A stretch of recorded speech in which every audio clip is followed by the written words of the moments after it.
السلام علیکم ورحمۃ اللہ وبرکاتہ۔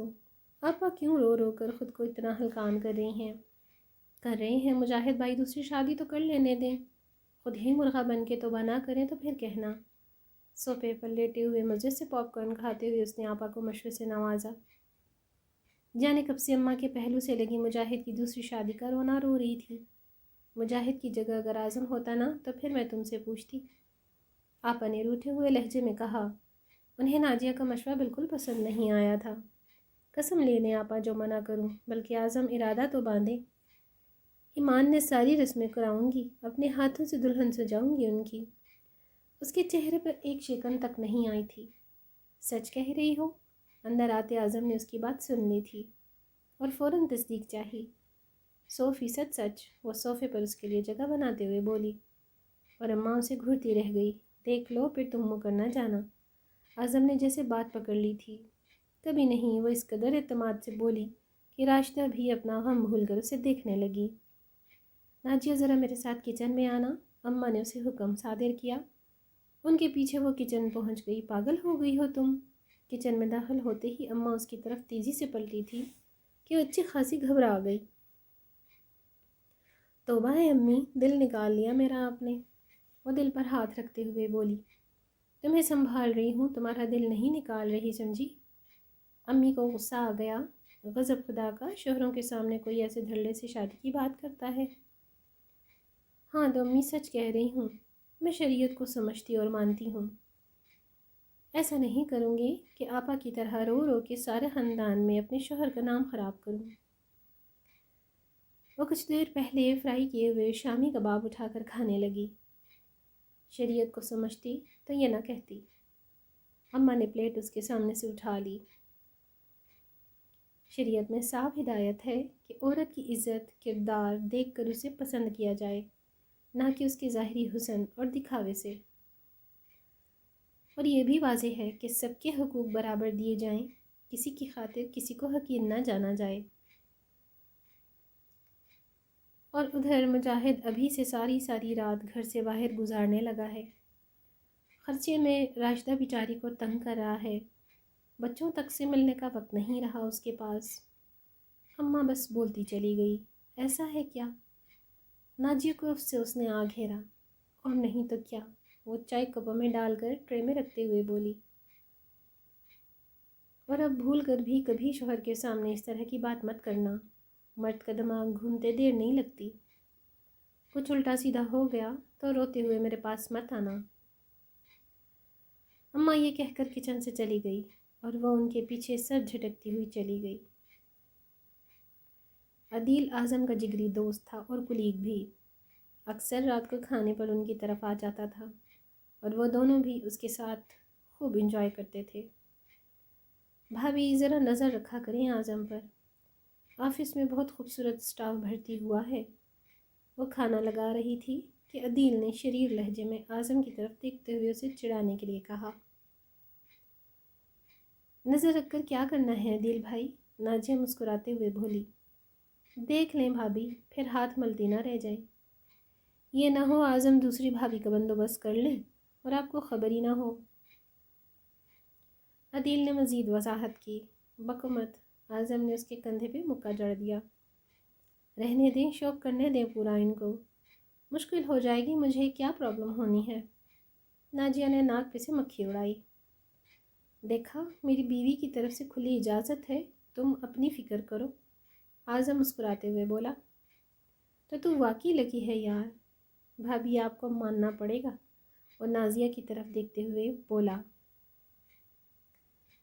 ویسے اس میں میرا کوئی کمال تو نہیں، کیونکہ یہ تو مرد کا حق ہے، لیکن پھر بھی شکریہ۔ ناجیہ تعریف قبول کرتے ہوئے کچن کی طرف بڑھ گئی۔ کیا خیال ہے، ذرا بھابھی کو آزمایا نہ جائے؟ وہ فوراً شرارت سے اعظم کی طرف جھکا۔ کیا مطلب؟ ویسے یار اعظم، عدیلہ ہے بڑی قاتل چیز، وہ اچانک ہی بولا۔ عدیل نے کچھ سوچ کر اعظم کو آنکھ سے اشارہ کرتے ہوئے کہا، اور نازیہ کو دیکھ کر خاموش ہو گیا۔ نازیہ نے نا سمجھی سے اعظم کو دیکھا، لیکن اسے کھانا کھاتے دیکھ کر وہ سر جھٹک گئی۔ اس کا خیال تھا اعظم خود ہی سے اسے عدیلہ کے حوالے سے بتا دے گا، کیونکہ وہ کوئی بات اس سے نہیں چھپاتا تھا۔ عدیل چلا گیا، آفس کا کام لے کر بیٹھ گیا تو وہ کچن صاف کرنے آ گئی۔ عدیل بھائی کس کی بات کر رہے تھے؟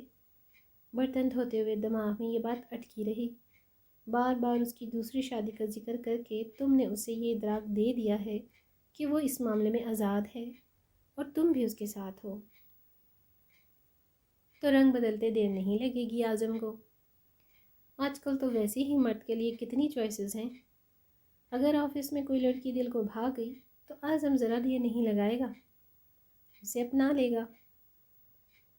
اماں کی آواز نے ایک دم ہی اس کا دل بوجھل کر دیا۔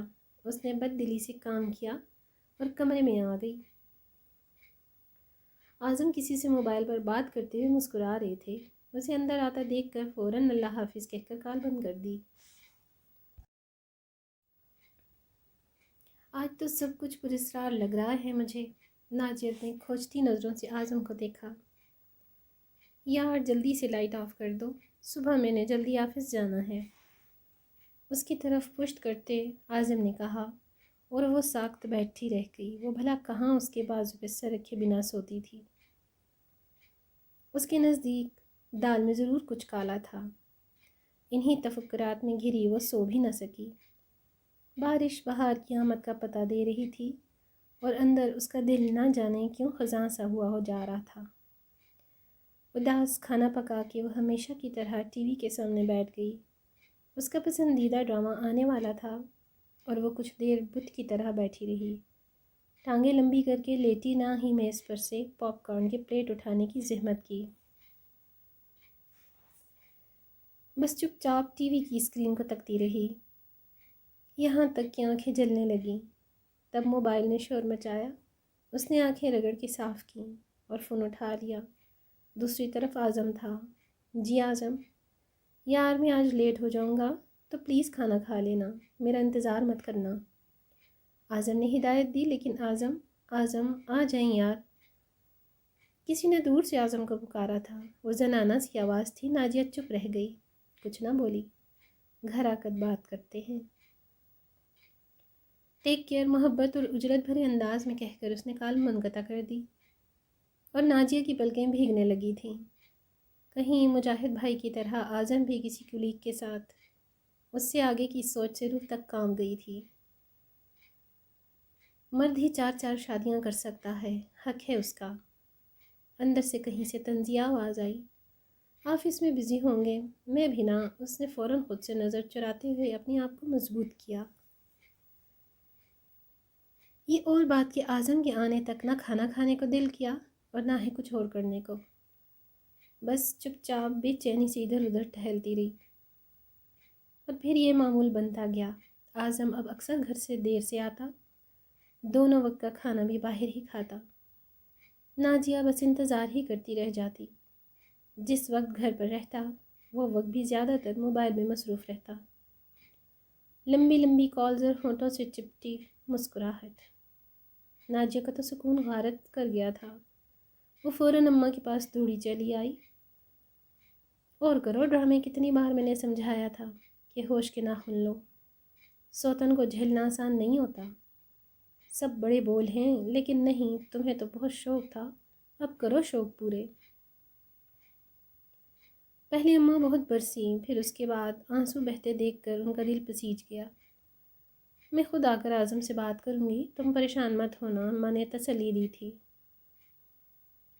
نہیں امی، آپ بات مت کریں، کیا پتہ ناراض ہو جائیں، اور ہو سکتا ہے زیادہ شیر ہو جائیں کہ جو بات پہلے ڈھگی چھپی تھی میں خود ہی سنبھالنے کی کوشش کروں گی، ورنہ کیا؟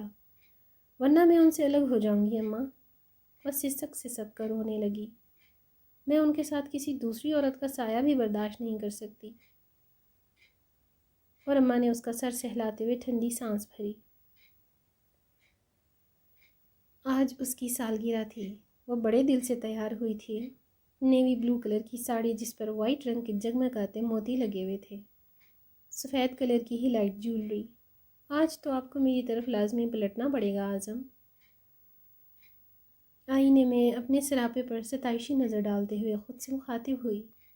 آج ان کی دعوت تھی عدیل کی طرف۔ شام ہونے والی تھی لیکن اعظم کا کچھ پتہ نہ تھا۔ اعظم میری برتھ ڈے کیسے بھول سکتے ہیں؟ بالآخر اسے مایوسی گھیرنے لگی۔ تبھی ڈور بیل کی آواز پر وہ دوڑتی ہوئی پہنچی۔ السلام علیکم بھابھی، ہیپی برتھ ڈے۔ عدیل پھولوں کا گلدستہ لیے کھڑا تھا۔ اس نے اداس مسکراہٹ سے تحفہ قبول کیا۔ آپ لاک لگا کر نیچے آ جائیں، میں گاڑی میں آپ کا انتظار کر رہا ہوں، عدیل نے کہا تو وہ چونکی، لیکن اس سے پہلے کہ وہ کچھ پوچھتی عدیل جا چکا تھا۔ پھول لے کر اندر آئی تو اس کا فون بج رہا تھا۔ اعظم کا نام دیکھتے ہی اس نے کال پک کر لی۔ سوری ناجیہ، میرے ایک دوست، بہت پیارے دوست کی برتھ ڈے ہے، مجھے وہاں جانا ہے۔ تم عدیل کے ساتھ چلی جانا، میں تمہیں وہیں جوائن کروں گا، بائے۔ عدیل بھائی اور بھابھی اسے کمرے میں بٹھا کر نہ جانے کہاں غائب ہو گئے۔ وہ بے چینی سے پہلو بدلتی رہی۔ تبھی ٹیرس پر عجیب سی روشنیاں پھیل گئیں۔ وہ اٹھ کر باہر ٹیرس پہ گئی۔ رنگ برنگے برقی کمکموں سے سجا ٹیرس اسے خوشگوار حیرت میں ڈال گیا۔ سالگرہ کا سارا اہتمام وہاں کیا گیا تھا۔ میز کے عین درمیان میں کیک رکھا ہوا تھا جس پر چاندی کے ورق کے ساتھ اس کا نام لکھا تھا، happy birthday Najia, I love you a lot. وہ اداسی سے مسکرائی۔ اعظم بھی ہمیشہ ایسے ہی لکھوایا کرتا تھا اس کی سالگرہ کے کیک پر۔ تبھی اسے جیسمین کی مہک نے اپنے حصار میں لے لیا۔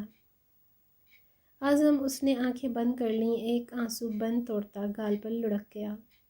ہیپی برتھ ڈے اعظم کی جان۔ بھاری لہجہ اس نے جھٹ سے آنکھیں کھول دیں۔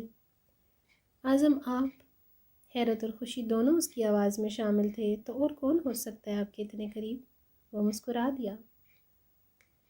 لیکن آپ تو وہ ابھی بھی حیران تھی۔ میں نے کہا تو تھا کہ میرے بہت پیارے دوست کی سالگرہ ہے، تو تم ہو نا میری سب سے اچھی دوست۔ اور وہ عدیلہ، وہ ابھی تک بے یقینی تھی۔ خود چیک کر لو۔ اس نے عدیلہ کا نمبر نکالا اور کال ملا کر اسے دے دیا۔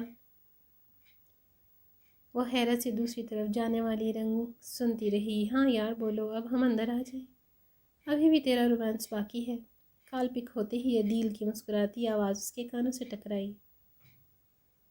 اعظم نے فون لے کر کال بند کر دی۔ اب پتہ چلا میرے لیے سب کچھ تم ہی ہو۔ سارا کھیل نازیہ کے سمجھ میں آ گیا اور وہ اس کے سینے سے جا لگی۔ آپ بہت برے ہیں اعظم، وہ سسک رہی تھی۔ بھائی اب کیک کاٹ لو، ورنہ بھوک سے میں تو شہید ہو جاؤں گا۔